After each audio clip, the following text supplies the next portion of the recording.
घुसखोरी दलाली इतनी बढ़ गई है कि वार्ड वहाँ से आ नहीं रहा। जब आम लोग जाता है तो उससे पूछा जाता है कि आप क्या है। नमस्कार, फोकस बिहार देख रहे हैं आप। मैं हूं आपके साथ राजमोहन सिंह। कोरोना काल वाले बिहार में 2020 के आखिर में ऐतिहासिक चुनाव हुए, जिसके नतीजे आ चुके हैं। बिहार में नई सरकार चल रही है, एक बार फिर से एनडीए की सत्ता में वापसी हो चुकी है। और इसी बीच अब 2021 में पंचायत चुनाव की गहमा गहमी जो है वो काफी बढ़ गई हुई है। और पंचायत चुनाव को लेकर इस वक्त जो है सोशल मीडिया पर खासा असर देखने को मिल रहा है। नए नए जो प्रत्याशी हैं, भावी मुखिया प्रत्याशी हैं, उनके जो समर्थक हैं और वो खुद जो हैं सोशल मीडिया पर खासे एक्टिव हो चुके हैं। इस बार के विधानसभा चुनाव में आप सबने देखा किस तरीके से युवाओं ने अपनी भागीदारी बढ़ाई। पंचायत चुनाव जो है 2021 में होने जा रहे हैं, जिसको लेकर नई नई चीजें जो है वो सामने आ रही। कहा जा रहा है कि ईवीएम से चुनाव होंगे। पहली बार बिहार में पंचायत चुनाव ईवीएम से होने जा रहा है। मल्टी पोस्ट ईवीएम का जो है यहाँ पर इस्तेमाल होगा। साथ ही चरणवार तरीके से जो है पंचायत चुनाव कराने की तैयारी है। इन सब चीजों पर बातचीत करेंगे, लेकिन फिलहाल जो है युवा जो है एक हमारे साथ जुड़े हैं। पंचायत चुनाव में भी बिहार में जो है युवा अपनी भागीदारी बढ़ाने को बेकरार नजर आ रहे हैं। इन्हीं में से एक युवा है चंदन पांडे जी। बहुत बहुत स्वागत है आपका फोकस बिहार पर। जी जय श्री राम। तो चंदन पांडे जो हैं वो चुनाव लड़ने जा रहे हैं वार्ड मेंबर का। मझौलिया पंचायत है, रुपौली बिशनपुर गांव के रहने वाले हैं। मीनापुर प्रखंड पड़ता है। तो सबसे पहला सवाल चंदन पांडे आपसे ये रहेगा, किस वक्त आपने सोच लिया और क्यों सोचा कि मुझे जो है पंचायत चुनाव में भाग लेना है, लड़ना है पंचायत स्तर पर चुनाव? क्योंकि आप तो आरएसएस बैकग्राउंड से हैं, बजरंग दल से जुड़े हुए हैं। जी जी बिल्कुल। क्या है कि ऐसा एक सिस्टम है, ये सिस्टम हमको प्रेरित किया है। हर जगह अर्जियाँ देते आवेदन देते देते थकान महसूस हो गई है कि आम लोग भी ये सब कर सकते हैं, लेकिन क्या है कि आम लोगों की आवाज़ ज़्यादा दूर तक पहुंचती नहीं है। लोग कहते हैं, हमने बहुत जगह आवेदन दिया है, लोग सवाल करते हैं कि आप है क्या, आप क्या है जो इतना आवेदन लेके आए हैं, आप क्या है इतना ये कर रहे हैं, आवेदन लेके आ रहे हैं, आप कौन होते हैं करने वाले, आप अपना काम करवाइए, लोगों का काम करवाने वाले कौन होते हैं। तो इसी बीच हमें इच्छा ऐसा हुआ कि नहीं, हमें कुछ दायित्व रहना चाहिए, लोगों की आवाज़ हम ऊपर तक पहुंचाए। वार्ड मेंबर बन के आप लोगों की आवाज पहुंचा सकते हैं आगे। जी बिल्कुल। वार्ड मेंबर का सुनते हैं अधिकारी पदाधिकारी? जी काहे नहीं सुनेंगे, बिल्कुल सुनते हैं। अरे तो यही करना था, मुखिया का चुनाव लड़ते।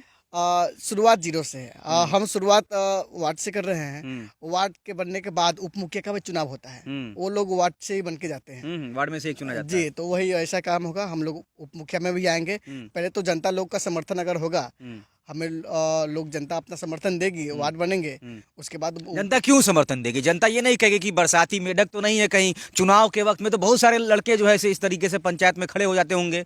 चुनाव के वक्त में तो बहुत सारे लोग आते हैं ना चुनाव लड़ने के लिए, और जाते हैं घर घर जो है, चाचा समर्थन दीजिएगा, चाचा वोट दीजिएगा, चाची वोट दे भाई।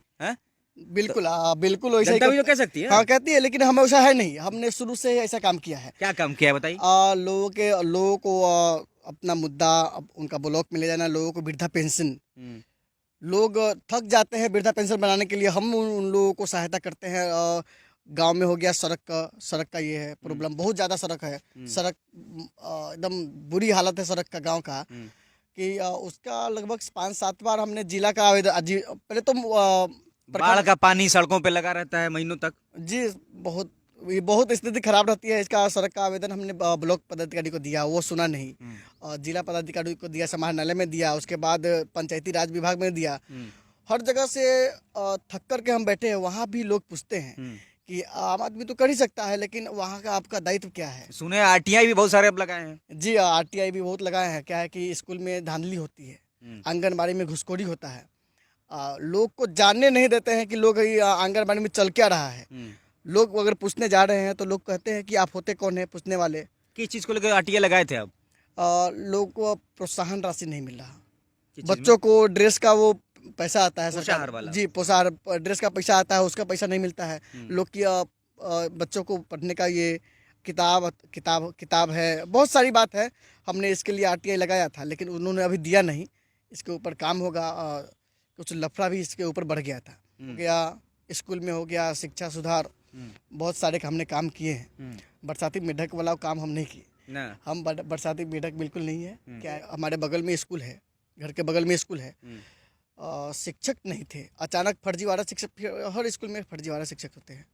फर्जीवाड़ा शिक्षक अचानक यहाँ से 5 शिक्षक चले गए, अपने अपने घर चले गए, भाग गए, चले गए, हट गए, केस हो गया उन पे। 5 शिक्षक चले गए, 2 शिक्षक ट्रेनिंग में चले गए 2 साल के लिए, वो 2 साल के बाद आते। वहाँ के प्रधानाध्यापक थे राघवेंद्र झा, वो ट्रांसफ़र करवा लिए थे उसी वक्त। समय बहुत ख़राब हो गई थी, स्कूल चलने वाला नहीं था, स्कूल बंद होने के कगार पर था, बच्चे लोग आ रहे थे, एक मैम से कैप्चर नहीं हो रहा था। तो स्थानीय लोग, बड़े बुजुर्ग जो हैं, उनके कहने पे इसका वार्ड का, उस वार्ड का अध्यक्ष जो होता है, समिति का अध्यक्ष होता है, उनके कहने पे हम लोग 3 व्यक्ति स्कूल में गए पढ़ाएं। 3 महीने तक अनवरत काम करते रहा। 2 व्यक्ति तो 1-2 सप्ताह के बाद छोड़ गए अपने काम होने के कारण। लेकिन मतलब स्कूल में भी आप पढ़ाए हैं। जी जी। चुनाव को लेकर कैसी तैयारी है? लोगों के बीच जा रहे हैं, बातचीत हो रही है, गांव में माहौल बना रहे हैं? जी, माहौल तो पहले से ही बना हुआ है। वो तो माहौल बनाने का हम बरसाती के बैंक करते हैं। अचानक उठ करके चाची आईली है, खड़ा होली, हम तो ऐसा है नहीं। शुरू से ही हम समाज के बीच में रहे हैं, समाज के से इज्जत, प्यार, समर्थन बहुत मिल रहा है, मिलता रहेगा। क्या है कि शौचालय में लगभग 70-80 लोगों को फॉर्म हमने भरा है। शौचालय का काम नहीं हो रहा था यहाँ। क्या है कि मेरे ऊपर दुश्मन फिट कर दिए हुए थे ब्लॉक पदाधिकारी के लोग। हमने एक अर्जी लगाई जी, क्या है कि सूचना दिया हमने एसपी महोदय को, एक सूचना दिया कि हमारे ऊपर एफआईआर करने के लोग प्लान कर रहे हैं। बीडीओ साहब वहाँ के लोग हैं, हमने बीडीओ साहब को 3 एप्लीकेशन दिया है कि देखिए। क्या मामला था भाई, किस लिए? क्या था कि शौचालय योजना में पैसा मांगा जा रहा था। एक आदमी को हमने धर लिया, उसके ऊपर मोटरसाइकिल नंबर, उसका फोटो लिख करके आवेदन दिया, सुने नहीं बीडीओ साहब। फिर दोबारा एप्लीकेशन दिया, सुने नहीं। वहाँ गए, बीडीओ साहब से मुलाकात हुई, बीडीओ साहब से थोड़ा नोक-झोंक भी हुआ। उसके बाद भी काम नहीं हुआ। उस पंचायत का ही काम पीछे छोड़ दिया गया। मझौलिया पंचायत के जो क्या है कि शौचालय योजना था, वो काम ही करना बंद हो। वहाँ आने के बाद क्या है कि जिस लोगों को हमने पकड़ा था, वो लोग आए और 3-4 लोग थे, मेरे ऊपर बहुत सवाल जवाब करने लगे कि आप होते कौन है पकड़ने वाले, आप, हमने आपसे पैसा मांगा था क्या, हमने ये किया था क्या, आप क्या होते, आप काहे पकड़े हैं, आपका अधिकार पूछ रहे थे। हाँ, वो हमसे कर रहे थे लगभग। आपका अधिकार पूछ जी रहे जी। थे। 7 लोग के बीच में। आपने उनसे नहीं कहा कि नागरिक होने के नाते भी हमारा कुछ अधिकार है, जी, हमारा नागरिक बोध है जो वो कहता है कि हम आपसे सवाल करें? जी जी, हमने ऐसा कहा। उन्होंने कहा कि मैंने कहा कि एक आम नागरिक का अधिकार है भाई, आप गलत जहाँ करेंगे वहाँ तो हम टोकेंगे ही, आपको पकड़ेंगे ही। तो नहीं, आप नहीं कर सकते हैं। तो हम नहीं कर सकते, कौन कर सकता है? वार्ड कर सकता है।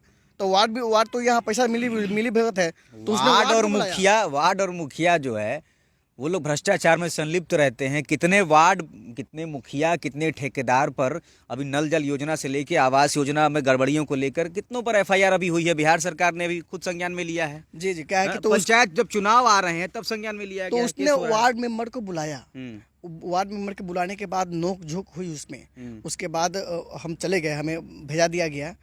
भेजाने के बाद वो लोग गोट मीट करके हमारे घर पे कंप्लेन भिजवाए। कंप्लेन भिजवाने के बाद क्या है कि गार्जियन के द्वारा टॉर्चर करवाने लगा कि आपका बेटा जो है ऐसा कर रहा है, यहाँ घूस ले रहा है, वहाँ घूस ले रहा है, आपके बेटा को क्या मतलब है, वो वार्ड तो है नहीं, नहीं पंच है, नहीं कुछ, कोई दायित्व है नहीं, तो इतना करता क्यों है?